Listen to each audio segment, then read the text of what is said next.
Oh, no. Just do a quick tour of the system. Reverse it. Yeah. We'll go ahead and do it and we can just reverse it. Yeah. Am I introducing myself? Because I can do that. Yeah. Okay. We're ready to start. This is my friend Adriane Johnson-Williams. Yes. Good afternoon. Thank you all for coming to a very vaguely titled talk. I'm very impressed with the level of curiosity. The actual title of the talk is Literacy is Freedom, and I'll be talking about the long-term implications of poor reading proficiency in Shelby County. One of the things I think it's important to point out is a little bit about who I am and why this talk is going to be really different from what you might normally have in an academic setting. I am a native Memphian.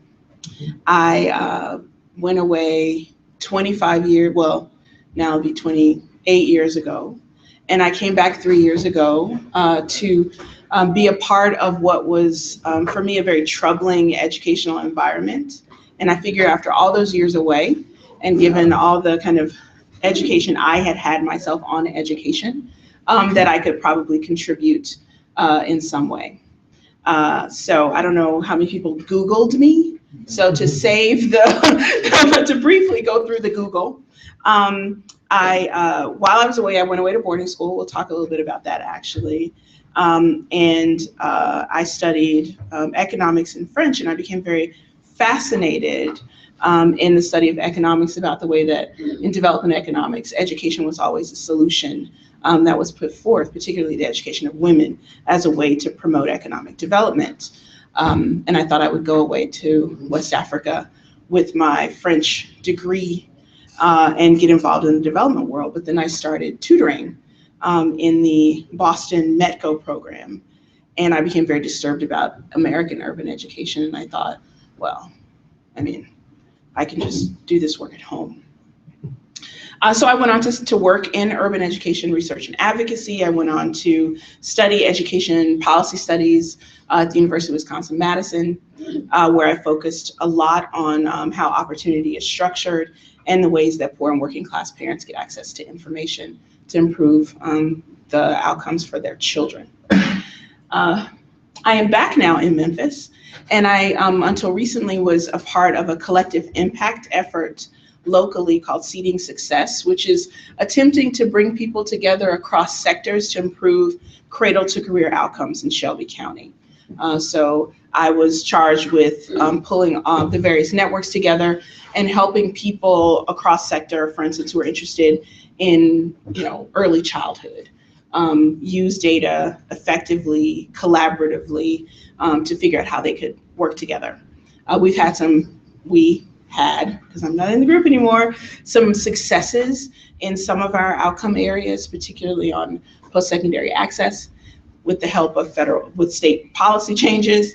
And we found that there's a lot of difficulty in getting people to work together across sector in other outcome areas because of everything from basic turfism to a general anxiety about the increased level of knowledge and skill that's going to be necessary to improve outcomes, especially in the after school and out of school time arena.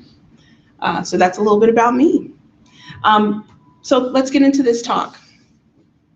I am going to engage you probably a bit differently. I'm going to first walk through a thought exercise, and you might want to jot down notes because you're going to need them at the end. There'll be a quiz. So first through a thought exercise, and then I'll present you with a bit of data, just a wee bit. And then I'm going to tell you some stories and really kind of think through what it means for a system to have perpetually poor outcomes. And by system, I don't mean just Shelby County schools.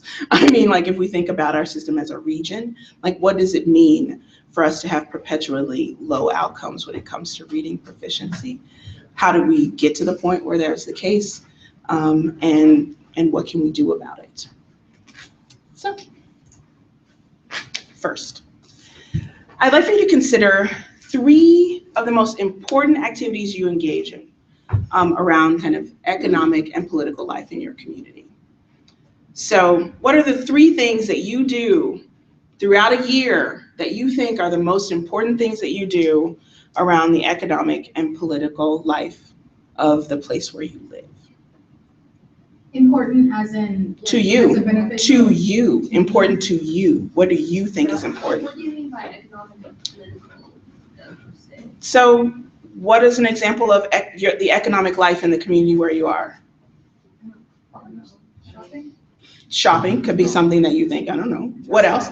Political life, restaurants. Political, Reading the paper. reading the paper, voting, writing your school board, anything that you do that you think is important in terms of the economic and political life. I'm not putting any more parameters on you. I just want to know what you think is important about what I actually don't want to know. Talk to politicians in restaurants. There is that. See, there you go. Killing a lot of things. So now think about it. Get the 3 in your head. What are the things that you do that you think? Okay. Now, what does literacy mean as it relates to those activities? Just thinking. Write it down if you want to. How would your life be different if you and half the people in your community couldn't engage in those activities effectively from a literacy perspective? Your life, your personal life, how would it impact your life?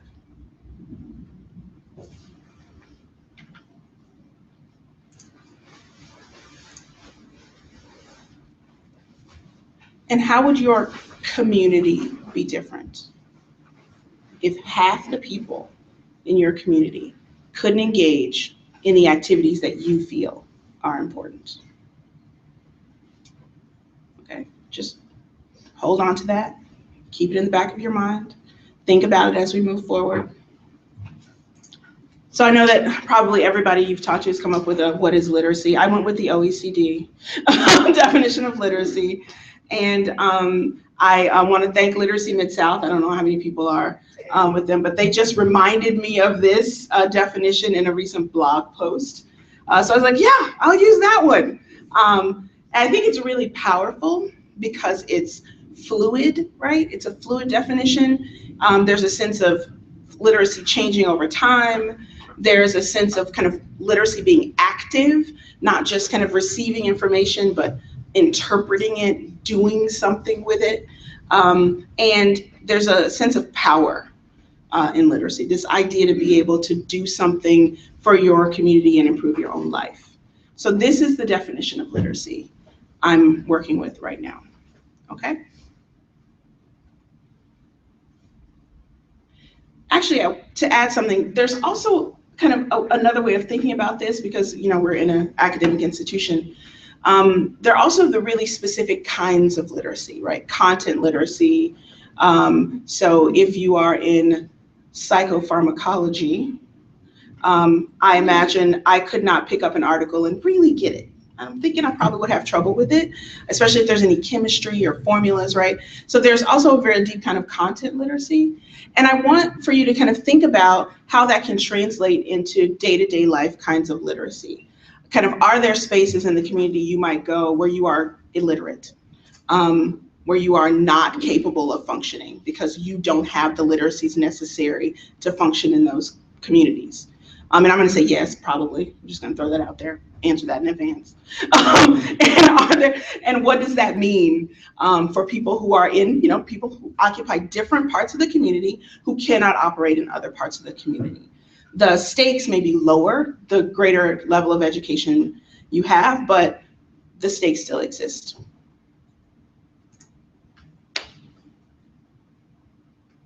How many people have seen this ad?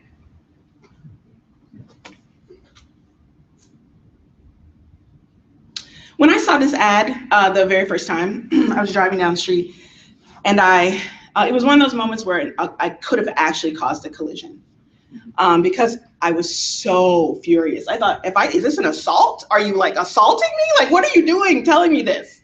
Like, who can put up a sign like this in Memphis of all places? I mean, I was just livid. And then I would go around and tell people about it, and people would look at me and go, I don't understand why. I think this ad for me is kind of a really great example of how fluid literacy is, what people bring to interpretation of material, and how things mean fundamentally different things to different people. And how your ability to even participate in conversations. I've learned a lot about this in doing cross-sector work, trying to get people who speak fundamentally different language about social and political things in the same room, can be thwarted by your ability to interpret and to understand and to know. So for someone who thinks they understand why this made me furious, kind of, anybody want to raise your hand? Think you know? I'm not going to call on you. I just want to know how many people think they get it. Okay, so for people who don't, is there anybody who wants to say kind of what you think it means? Just, I'm not going to call on anybody. Anybody? What do you see when you see this ad? Do you know what this is? Mm-hmm. I see an ad for a law firm. It's probably been around since 1865. Okay. Anybody else? Well, I see that they make the law. They don't. The law's the law, and I see they're saying they make the law. Mm-hmm. I keep wondering if that's a grandfather of the Crump who was mayor here. Mm-hmm. But I don't remember an app. An Apperson? Apperson, Mm-hmm. yeah. Anybody else? So I'm going to tell you, I'm not going to keep it a secret. I'm just going to tell you. I'm from Memphis. My mom's from Memphis. My grandmother's from Mississippi, but she moved to Memphis. She was a domestic. So the name Crump to me says a lot of things. It says things about the history of the city, founding name of the city.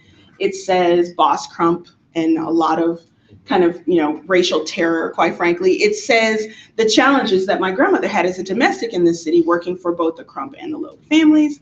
It says like the name itself carries a lot of weight.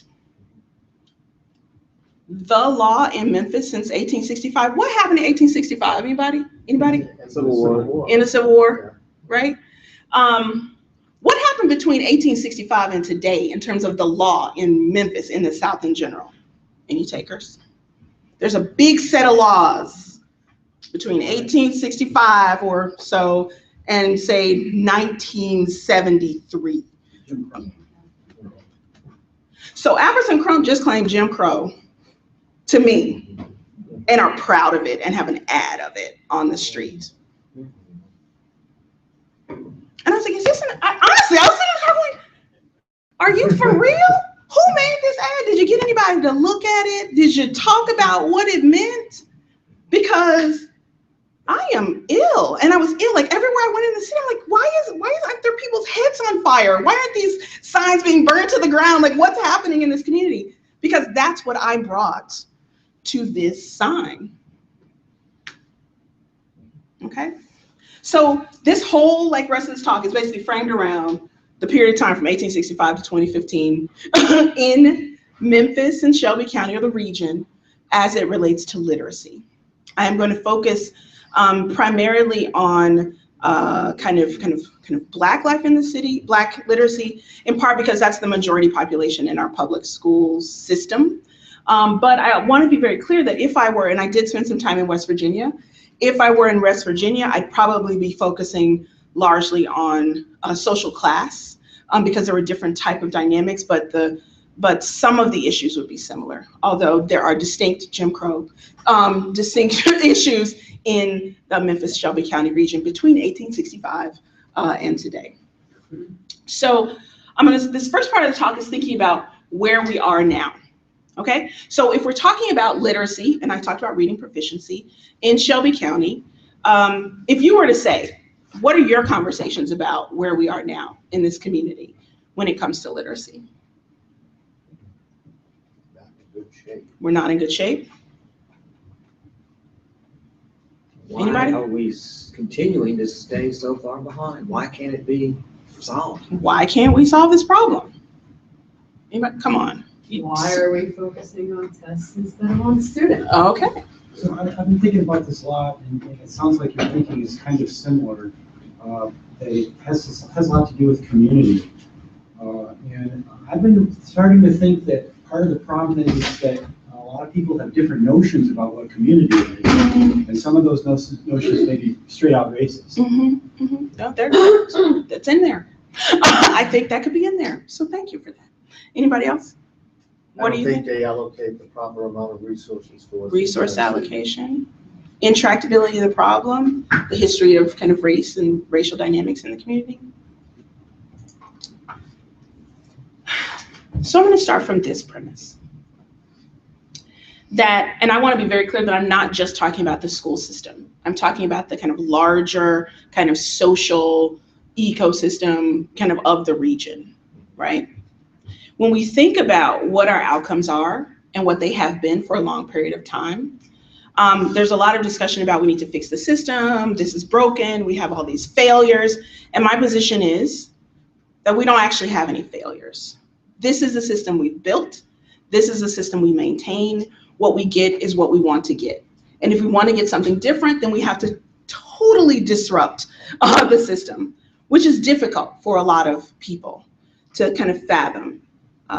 As when I was a professor, I would ask students to design schools, and inevitably, they would just design schools.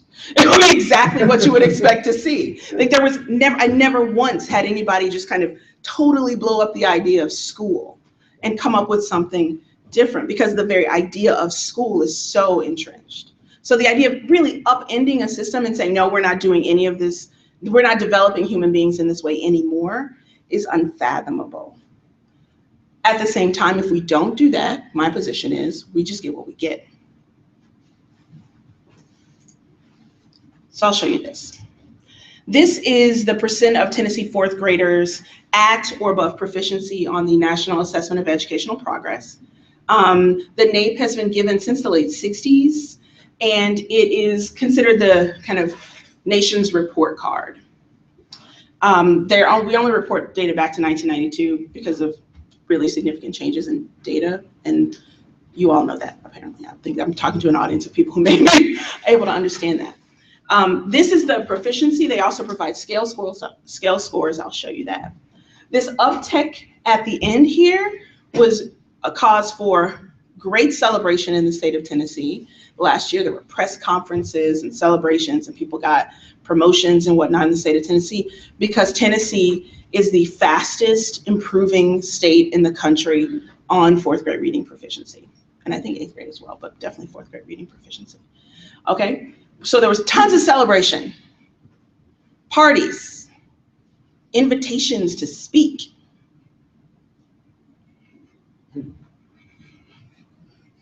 They improved a little.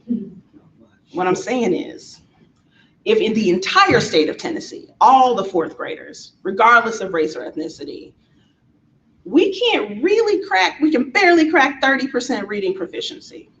Now, there are all sorts of controversies around, like, what are we actually testing, and kind of, is this really what, does this really matter, and those kinds of things. I'm not going to get into that debate. What I am going to say is, when it comes to the National Assessment of Educational Progress, it's by far the best assessment in the country, in my opinion. It's really the work that has gone into developing it and the sampling procedures. I mean, it's just, I feel like when you see this, we're basically saying that our kids can't read in general.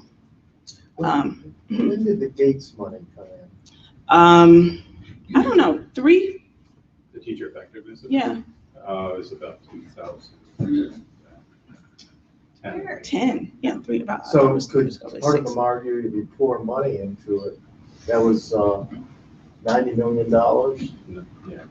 I don't think anybody's tied reading outcomes to the Gates money. Yeah, but I do know that there are a lot of state level reforms that they credit with that kind of uptick. I'm just curious how the other states compare to this and what sort of maybe the average. I knew that question was going to come up, and so my question is, why does that matter? I'm just curious. Okay, I can send it to you and give you your card and send it to you. I'm wondering. We don't, like, the country in general, it's very rare for people to crack 50.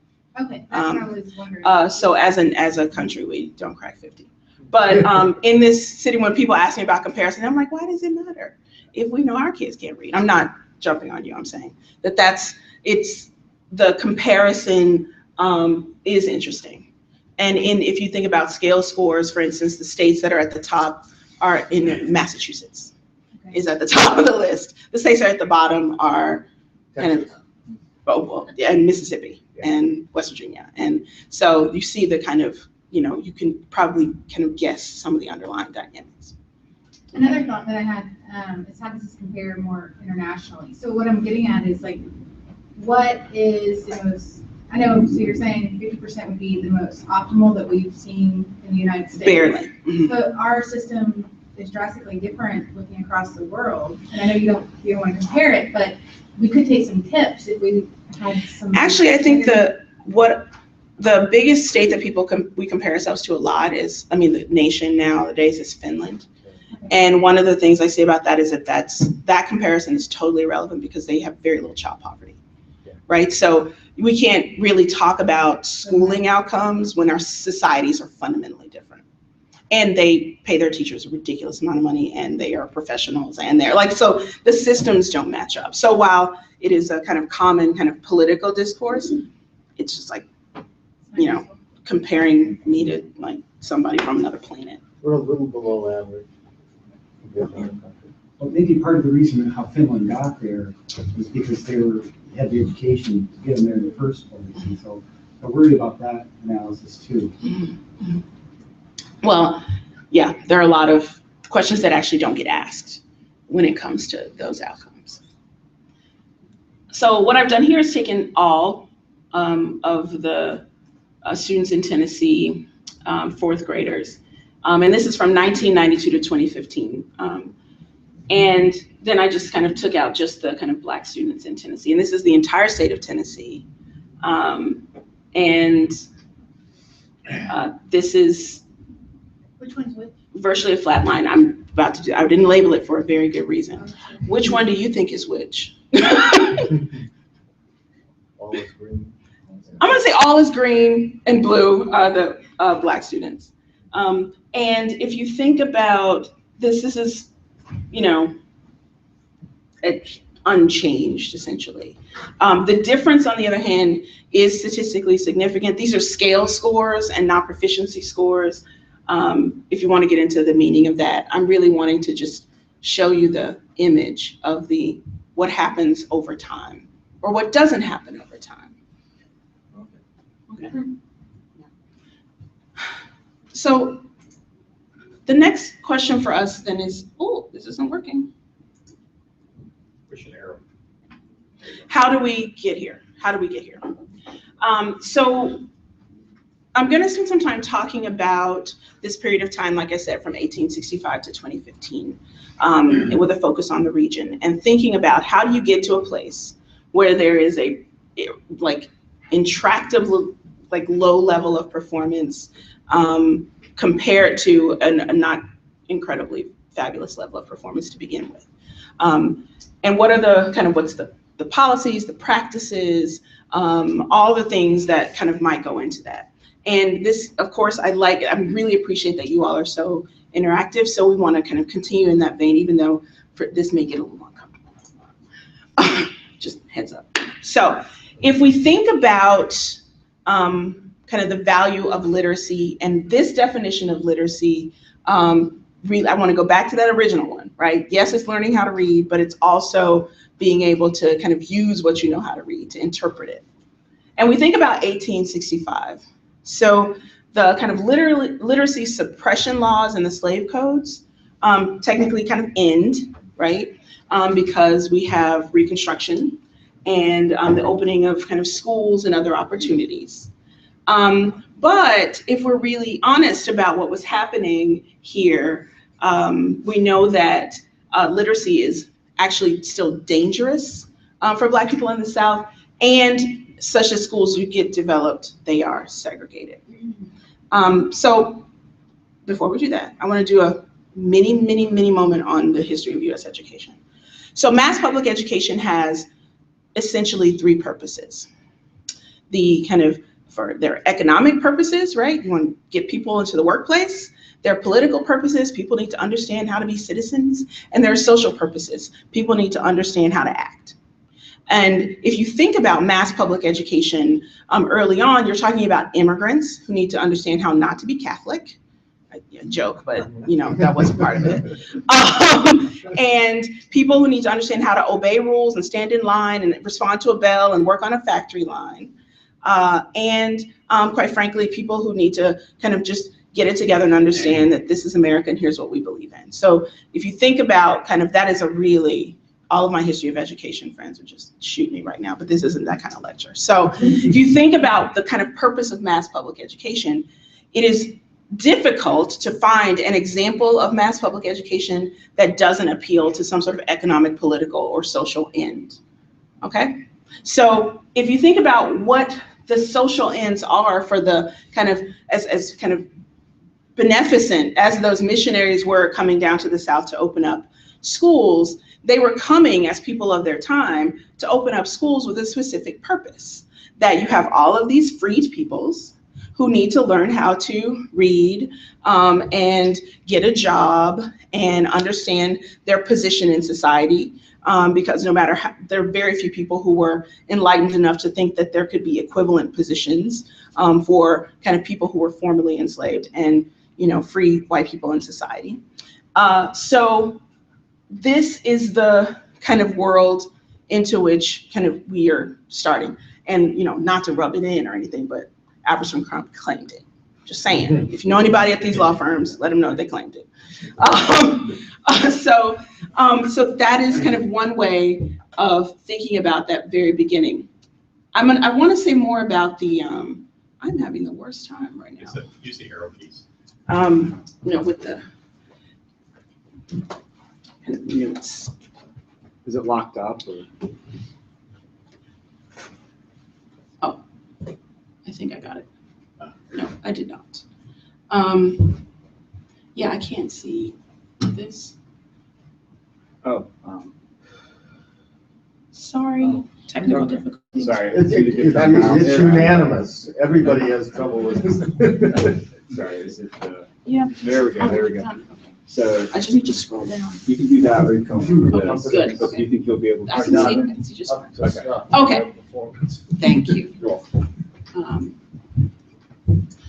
So here we have 6 generations, essentially. I did generations as 25 years. So we have 6 generations. And we have a lot of things that basically don't change for a period of time because of Jim Crow laws. Now, I'm going to make some really broad statements. I know that there are great things that happened, and there are plenty of Black people who accomplish things. And I really want to point out, as this is Black History Month, I don't want you to go away with the wrong idea, that there were Black people who could read before the end of slavery. There were plantation owners who taught reading for specific purposes, particularly religious purposes, and counting. One of the big ironies of that, I think, is that, using the Bible to teach reading, this is another important literacy point. Interpretation matters. So you have coming out of that kind of a whole abolition and civil rights interpretation of Blacks in America as the Israelites in Egypt, which is not exactly, I don't think, what the plantation owners were going for.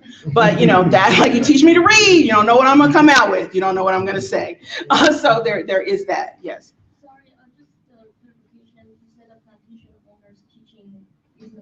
Is that for everybody or just for the Blacks? Oh no, well, everybody learned how to, no, I'm gonna say everybody, but a lot of people did learn how to read using the Bible, but for the kind of Blacks on a plantation, that's what one of the primary tools of reading. Religion was also used for social control, in a sense, where you learn how to read and you're given access to passages that help you to understand that the position of a slave is this. Was there other tools, which was as the primary? Yeah, so there were other tools so that people learned how to read using the tools that they needed to do their jobs. So if you needed kind of to look at stock, like how many cows do we have, how many this, like, so learning how to read for functional purposes. Okay, so that did happen, but for the most part, there was only one or two people around who could do that work. The other thing I think is important to point out is that there were in that first generation, some really amazing things happened between 1865 and 1890 and into the early 20th century. So I'm going to talk about kind of this region and using Ida B. Wells as an example, right? So that a lot of, well, not a lot, there aren't a lot of Ida B. Wells in the world, but there were women across the country doing a lot of the things. There were women's clubs forming. There were all sorts of things happening. But I want to talk about before 1890, there was a Black female journalist who was born, her parents were slaves when she was born, talking about race. And she was the co-owner of a newspaper. At 1892, she promoted a mass exodus of Black people from Memphis and a streetcar boycott, right? So she went from being born into an environment where there wasn't, like, people weren't able to read or learning how to read, to becoming a writer and using her writing to change her community, okay? So to talk a little bit more about what she did. I don't know how many people know a lot about Ida B. Wells, but she was friends with a group of men here who were the focus of a kind of race riot. They were attacked for their kind of enterprise and entrepreneurship, and then they were lynched. And the lynching was supported by the leadership of this community and promoted, as something that kind of should happen. When she was away, actually, when this happened. What year did this happen? This happened in 1892. May, I want to say. April, actually, she wrote about it in May. When she, this kind of created for her this horrible kind of crisis of consciousness because she knew about lynching. But as she says, and I'll kind of read to her what she wrote, like many another person who had read of lynching in the South, I had accepted the idea meant to be conveyed that although lynching was irregular and contrary to the law and order, unreasoning anger over the terrible crime of rape led to the lynching that perhaps the brute deserved, and the mob was justified in taking his life. So a lot of the discourse around why these men were being lynched was because they were kind of raping white women, and they had to be kind of brought to justice.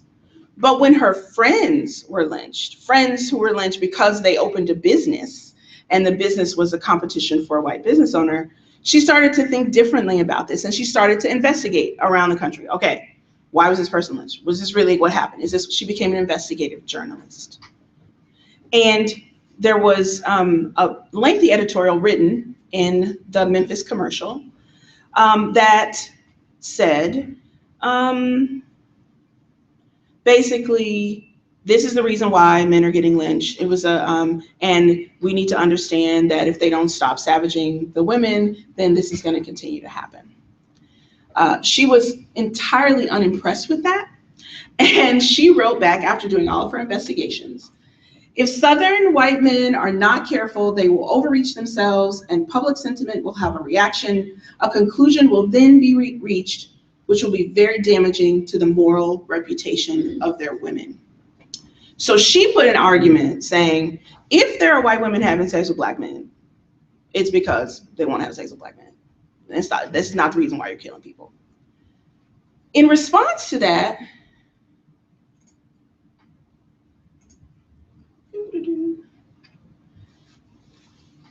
this was written in the Commercial Appeal.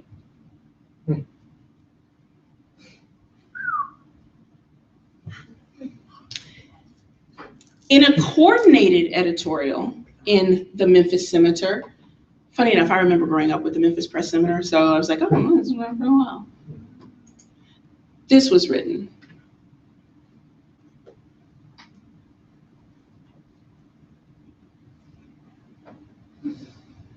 They thought that the person who wrote it was her male editorial partner, but she had written it. Now, the reason why I talk about this particular story, because it's not necessarily about education in particular, and it's not necessarily, it's that this woman who was born in a time where the people who were in leadership did not want Black people to know how to read, was actually inciting uprisings because she learned how to read, she learned how to write, and people in the community could communicate with each other. Literacy was dangerous, both in terms of the impact it would have on kind of people's ability to change their world, but also the impact that it would have on the reaction to the fact that you know how to read and you're using it in a way that you shouldn't be using it. There were consequences. There were risks to knowing how to read, and there were risks to using your literacy. You know, and this makes me think back to what I was saying a little earlier about the community issue. There was a community of racism. And after the Civil War, there was no effort to extinguish that community of racism. This sort of thought was still allowed to persist. In contrast, you can look at Germany, and you're not allowed to have any sort of Nazi emblem or anything like that.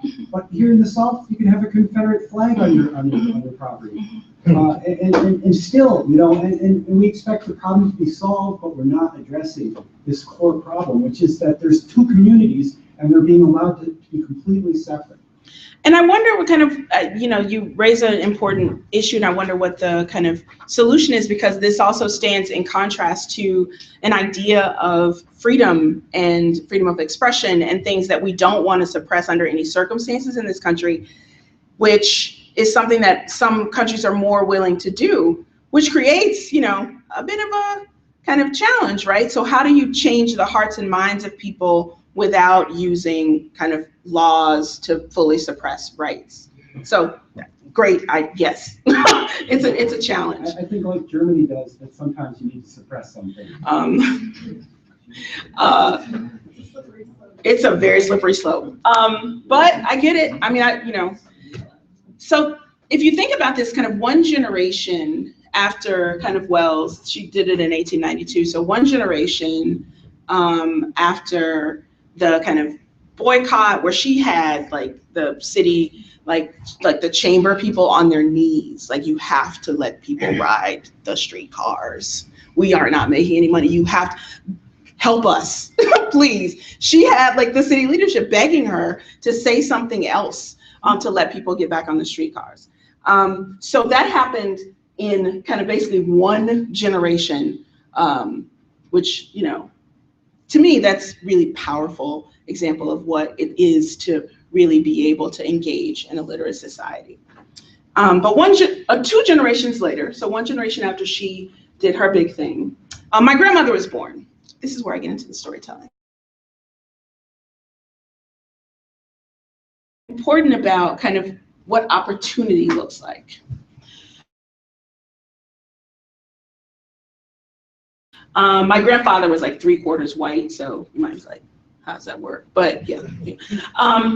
And she was born in 1914, and all she wanted to do in life was to become a teacher, right?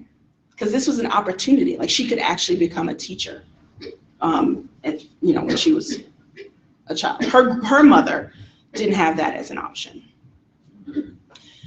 But she wasn't allowed to become a teacher because she lived in Vaden, Mississippi, and it was a rural place. And she had to stay home. She was the oldest child, to manage life in the community, in her like little, well, I should say community, they had like a tribe of children. So she had to kind of manage the property and the businesses. My great-grandfather was a barber. He was a barber for the entire town of Vaden. And my great-grandmother was a dressmaker and, you know, according to family lore, quite the designer. And my grandmother and her siblings modeled the hairstyles and the clothes around town. In 1939, her father was lynched. He was lynched, it was widely said, because he was uppity. He had his own business, his family was self-sufficient, and he refused to be disrespected. So one day, as the story goes, the sheriff was in there getting a haircut. It was on white people haircut day, one of the white people haircut days, and the sheriff was in there getting a haircut. And he said something disrespectful to my great-grandfather, Bain. And Bain said to him, you can't disrespect me in my own place of business. And if I cut you right now, apparently he was, you will bleed red and I will bleed red. And that was, basically he shut it down. A few days later, he was doing business in town and he was shot on the courthouse steps. So by the sheriff, which is like, so the death certificate reads dies of gunshot. But like everybody, talks about, even the Sanders who are still there, the white Sanders family, they're like, yeah, he was shot by the sheriff. And then his body was taken. He was not dead. His body was taken and he was hung and he was castrated. Okay, so he stepped way out of bounds of what was possible. She and a good chunk of the family moved to Memphis after that point. Actually, she had moved before that. The younger siblings, many of them moved to Memphis. And I feel like, and I tell you this story is a part of my family history, because it's our warning, right? We were raised to, be afraid. Like you can't get too far. This is Memphis. You can't get too far out of line. It is not a good idea. I was born in 1973, and I was told that story when I was 12 years old to make sure that I didn't get too far out of line. The legacies that come with what it is you should reach for, what it is you should aspire for, how it is you should use the tools you have, are not just steeped in what the conversations, like what happens in school today. It's steeped in the conversations that have been happening in your family for generations. And it is not solely the fault of parents who don't care about education, is the point I'm trying to make. That there are there are risks associated with kind of academic advancement in some cases. There are benefits. I mean, I have a doctorate, right? They didn't shut me down. I'm just saying that there are things to consider.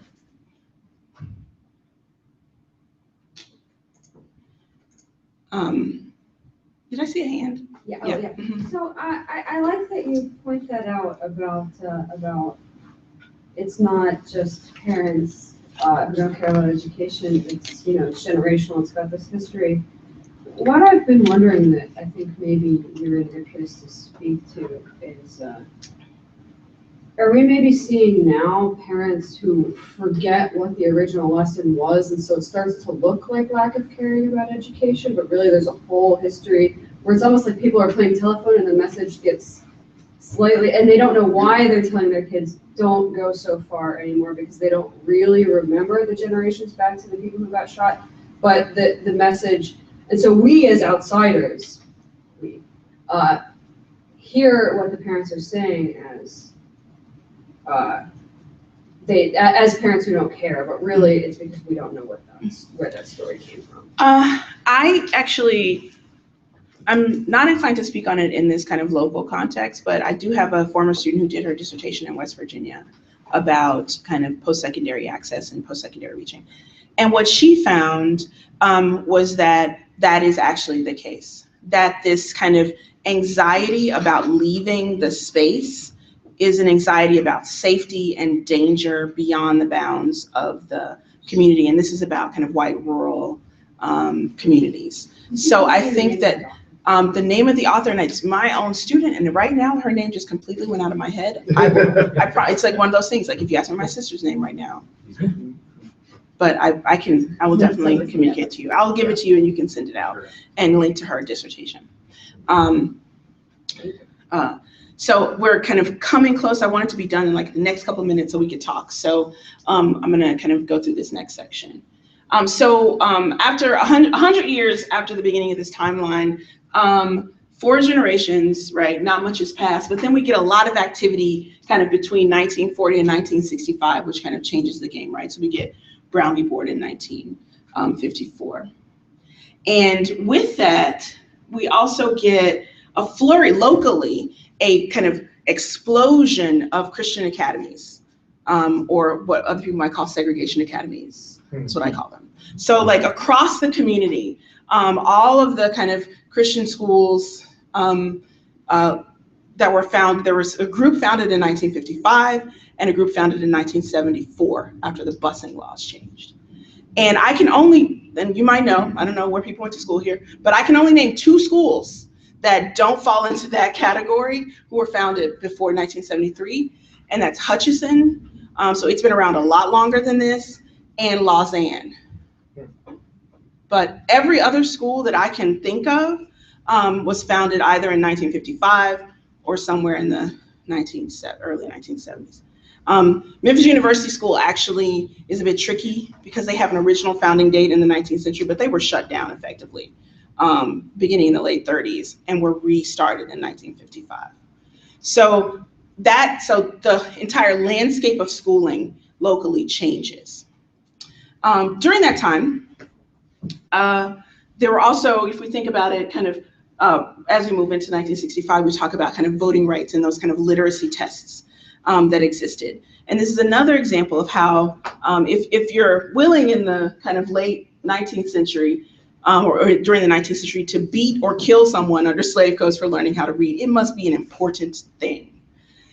In 1965, when you get the kind of voting laws in place and you're kind of quizzing people on their reading skills, there's another bit of evidence in the system that we know you're not getting a good education. So we're now going to use that, right? So you wouldn't be able to get away with a literacy test to restrict voting if you had kind of fair and equal and opportunities in education. You wouldn't be able to use that as a tool.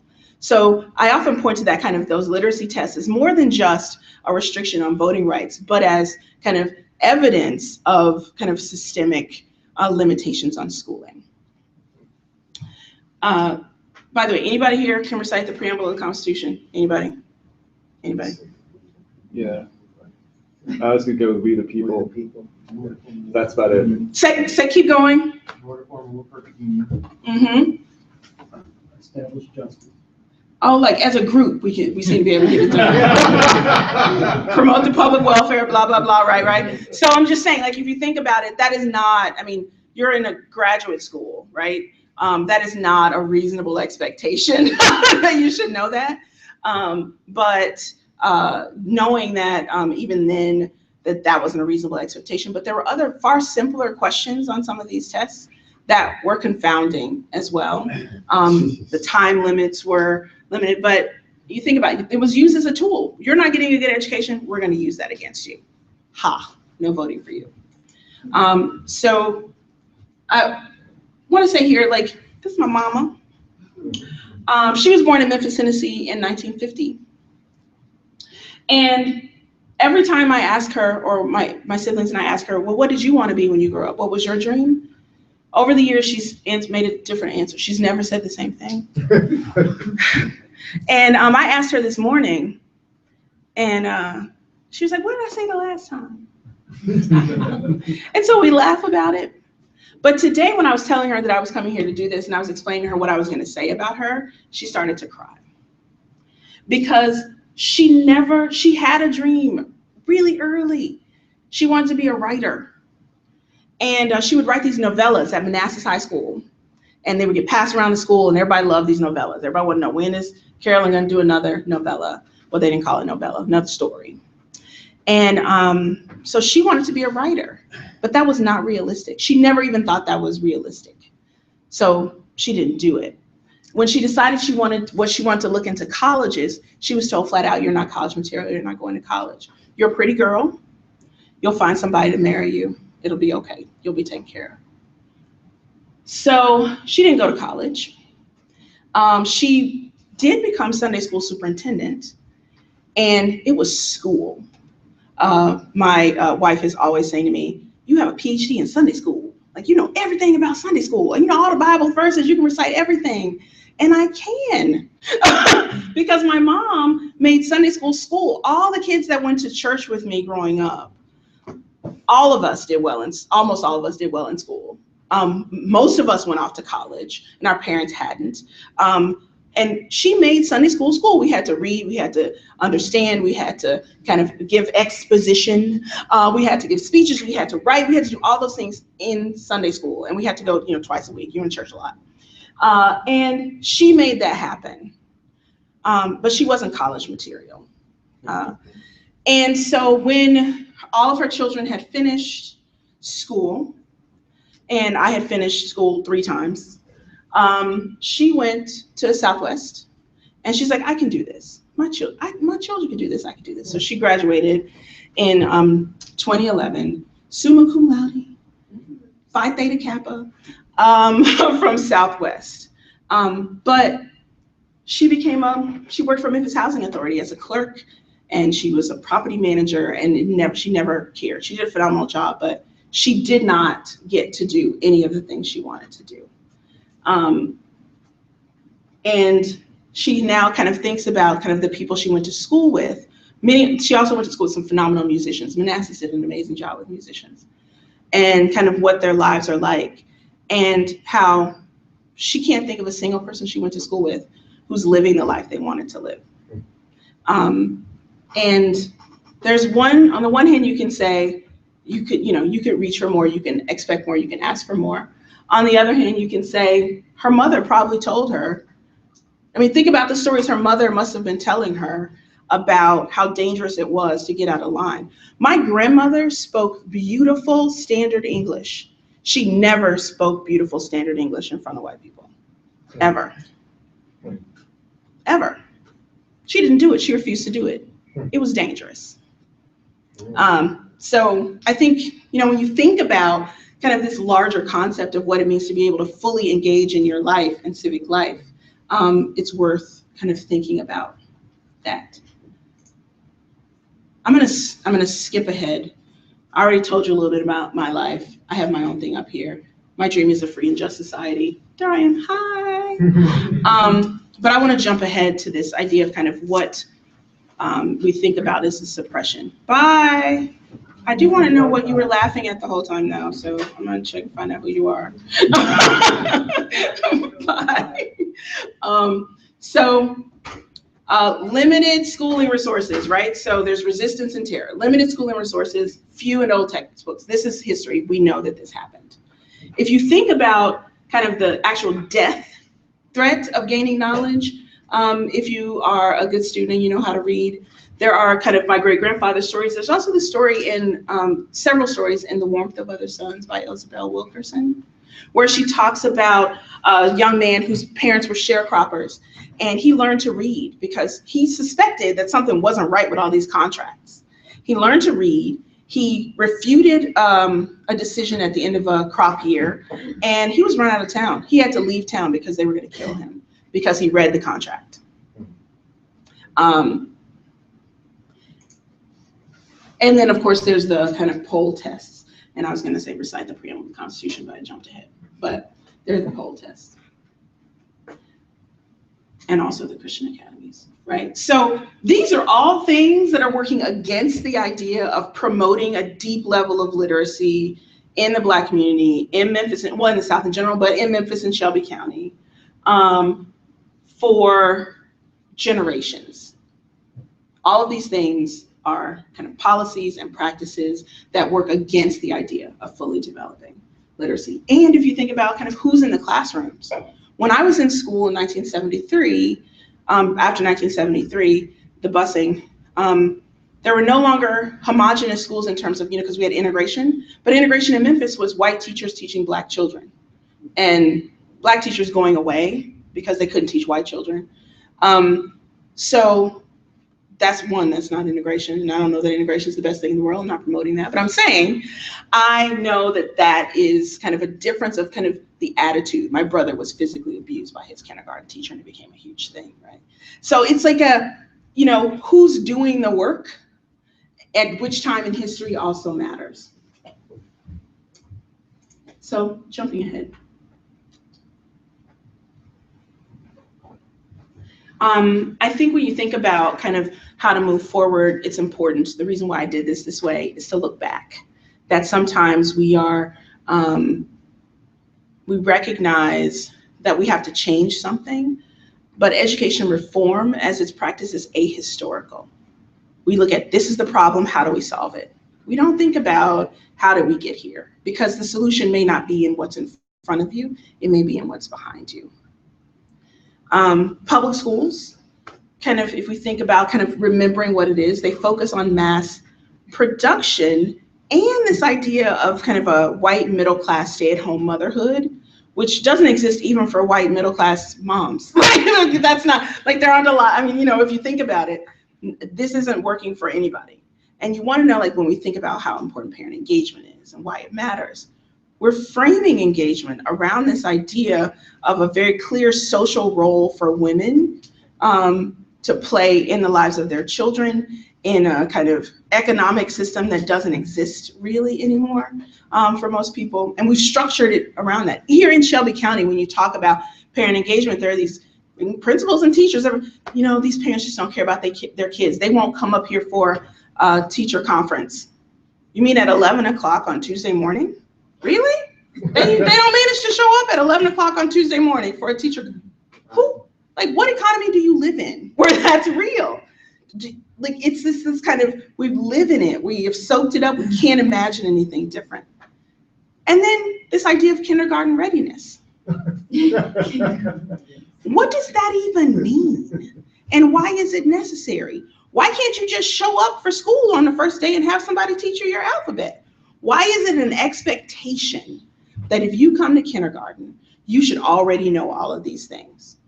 And if that is the expectation, why isn't somebody telling everybody? Like, why isn't there a mass education effort to say, okay, mom, you're a new mom. Now, if you want your child to be ready for school, here are all the things you need to teach them. Nobody, that isn't happening. So why do we have an entire system set up to promote something that may be happening in somebody's fantasy about what's real? We have like 4 minutes left. And I'm just going to say this, that the system isn't broken, right? That it's doing the same thing it's been doing for a long time. And that any changes to how it is we start to see any movement in these other outcomes have to come from a shift. Part of me is like, I'm going to apologize for talking so long, but we did engage. So I'm going to jump ahead and to the very end, which is around this idea of these questions around kind of the really quick thing about what can happen, and then questions. There's the Cuban Literacy Campaign of 1961. How many people know this? Okay. For a whole year, people of Cuba mobilized, went out into the hinterlands and taught people how to read. It was just a technical, you don't know how to read, you learn how to read this year. What's they say, you're gonna learn today. Today, you're learning. A whole year, right? Totally transformative. That could happen. We don't value child development at all. Like, as a community, as a society, there's this idea that child development is for people who have cushy lives and their children can be valued. But what we have in public schools is we need to create public schools, pre-K for all, so we can drill them on their alphabet until they know how to do this so that they can pass the test when they get to kindergarten, right? We have to, is that really the way? And this idea of kind of adolescence as emergent citizenship, right? High school is really unattractive these days. I don't know how many of you enjoyed high school or have been to high school recently. They are really unpleasant places to be. And students are not full people. They don't get to really engage in any sort of learning about self-governance or any of the things that might actually inspire them to pick up and read that book about the founding of the country. Like, it's hell. They're being prepared to go to prison or obey somebody's rules. And it sounds so, but really, pick a high school, see if you can set up a time to go walk around it. High schools are challenging places to be. And the policies that we have in place around discipline and things are really not, they're just setting them up for failure. Prison, school to prison pipeline, a lot of that going on with suspension and expulsion policy in high schools, not just in Shelby County. So I was going to have you go back to this, but I think what I'm going to go to is this last set of questions. How did you learn to read? And I want to see if you, anyway, thank you. Giggle, there's no you. How did you learn to read? How did your parents and grandparents learn to read? And what were the consequences of them learning to read? What were the risks of your grandparents and parents learning to read, and what were the benefits? I'll stop there.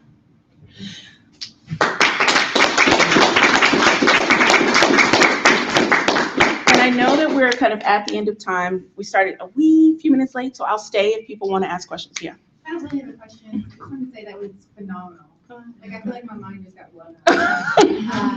And it was engaging and super informative, and I kind of want to drop out and go like join a mission, change the world, because I feel like I'm not doing enough. So all I want to say is I hope you keep doing whatever you're doing and telling more people what you just told us. Thank you. Thank you. Mhm. Questions? I have one question. For Memphis and Shelby County, given the history of now, if you were to make suggestions on how to help for reading in a fuller sense, not just passing the test, and I agree with you, NAEP is the best thing, but just have literacy be functional and helping the community, what would you do? Oh, I have ridiculously radical ideas. You really want to hear them? So if I was like superintendent just of Shelby County schools, I would totally take on the state and dare them to shut me down, and I would ignore them for a while. And I would figure out who are the teachers who are really affected. I would deploy them to help other teachers actually kind of teach things and skills.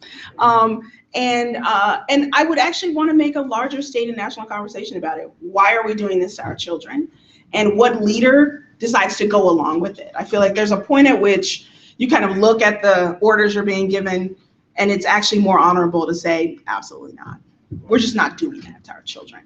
So I think at a minimum, kind of a rejection of a lot of the kind of education reform talk that pushes on test scores.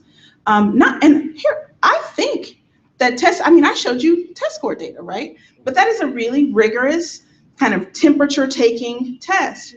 I think that there are ways to teach reading and know that you've taught reading that don't require you to sit a child in front of a computer every week to do a quiz or some sort of assessment. So I would actually really advocate for a rejection, a flat out rejection, even in the face of people saying, oh, you're just trying to get out of things and whatnot. Fine, I'll take on that fight while these people actually take care of children. So that's kind of one thing I would do. I think in terms of particularly the adolescent issue, and I was talking to Mark about this earlier, we've lost.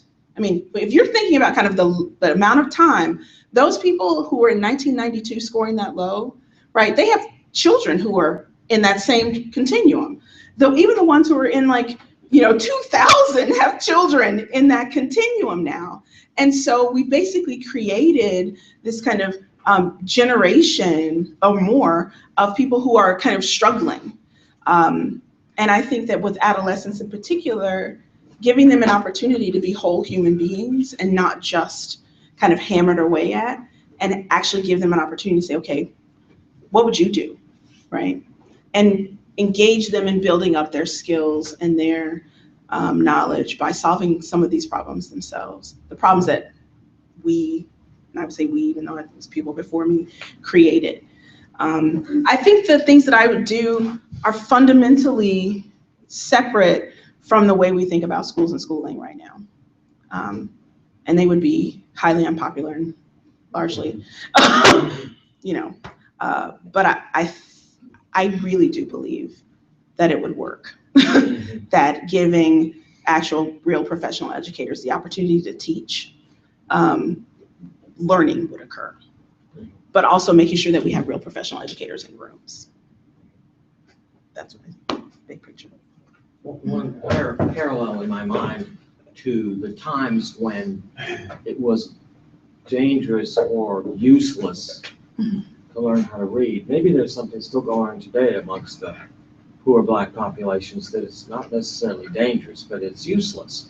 In other words, I'd rather be a basketball player and make a lot of money. Where can I go even if I do? I think that the basketball player metaphor, the example notwithstanding, I do think that there is something about the uselessness of it. If you think about what it means to get a high school diploma, what it has meant for the last 25 years, what it means to get any sort of post-secondary work, what does it look like for in your community? Do the people who have high school diplomas and college degrees, are their lives any better? If not, why are we doing this? And I think that's a really rational choice. I don't think Yet that's. there are some students, black and white, who are motivated and who do aspire. Mhm. I think that there are, and I say this about myself, actually. I have this kind of set of essays I've been working on called Diary of a System Failure, that the system wasn't designed to produce me. The kids I went to school with at Cummings Elementary School between 1979 and 1986, there aren't a lot of me there, but it's not because I'm so special. I mean, I'm special. But it's not because, I kind of won the lottery in a lot of ways on a lot of things, but I remember kids who I spent time with who were getting the grades I was getting, who were kind of going on the field trips I was going on field trips with. And I know for a fact that one of them is dead, right? So like when I found that out, that was shocking, and he died while we were in high school. But that the system, I was a disruption. I threw everything off. So they tried to do everything they could to move me around. Well, during reading period, you go to this class, and during this, you go to this school, and you do this over here, because the system wasn't designed to produce me. It wasn't even designed to promote me, right? It was designed to do this kind of pre-packaged thing to make all the kids look the same. So the fact that everything worked out well for me, it's a success. For the system, it's a failure. And the idea of looking at outliers in any way as a way to come up with a solution suggests that there's something really special about me, which, like I said, I accept being called special, but that's not a way to look at a system. That what is actually being produced en masse is where you find the solution, I think. So I'll remind everyone, one of the missions that we have this semester is to get you in touch with people like Adriane and other guests. Adriane's in town. And if you'd like to have more conversation, Adriane would be happy to have more conversation with you. I would.